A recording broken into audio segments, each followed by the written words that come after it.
হারাক ফাঁক আমার কাছে এই জিনিসটা সুন্দর কলম, ইট লুকস বিউটিফুল। একটা লাল কলম মধ্যে অনেক সময় যদি কোনো থ্যাংক ইউ, কারণে লাল থ্যাংক ইউ ভেরি মাচ। ভাইয়ের নাম কি? আমার নাম সোহেল।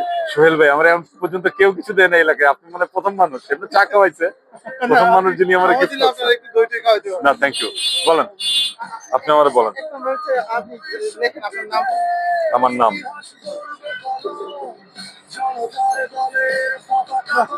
লেখা তো সুন্দর। জি, এবার বলেন। আপনি কি চান? মানে আপনার মানে ইয়েটা কি? যে আপনি জিততে পারলে কি হইতো? আমি তো ইশতেহারে 3-4টা পয়েন্ট উল্লেখ করছি, ওইগুলাই আমি আপনারে না আমি দিচ্ছি আপনারে। আমাদের হচ্ছে প্রথম হচ্ছে বর্জ্য ব্যবস্থাপনা, ডিজিটাল কিন্তু অনেক ভালো। And smart take. 2 হচ্ছে আপনার তরুণদের স্কিল এবং আপনার শিক্ষা।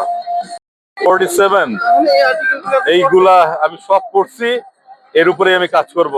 এটা হচ্ছে আপনার একজন মানুষ যখন জনতার প্রতিনিধি হয়ে মানুষের সাথে কথা বলতে যায়, ওইটা যদি উনার সংসদ মানে দলীয় ইয়ের বিপরীতে যায়, উনাকে আর তখন সংসদে রাখে না। এটা হচ্ছে আপনার সেনা কর্মকর্তারা যারা করাপ্টেড হয়, তারা পরবর্তীতে বলে ওনাদের সিনিয়রদের আদেশ অনুযায়ী এটা করছেন। উনারা তখন বলেন আপনি এটা না করতেন, উনি তখন বলে আমি তো কোনো কোর্টে বিচার পাবো না।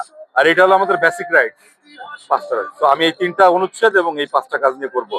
আল্লাহ আমার বাঁচাইছে যে আমি আপনার এই জিনিসটা লিখতে পারছি। আমি এটা ফেসবুকে থ্যাংক ইউ ভেরি মাচ।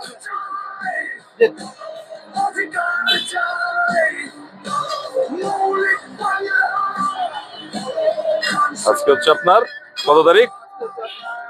31। এমনিতে আপনার পেশা কি? আমি সাবেক সেনা কর্মকর্তা।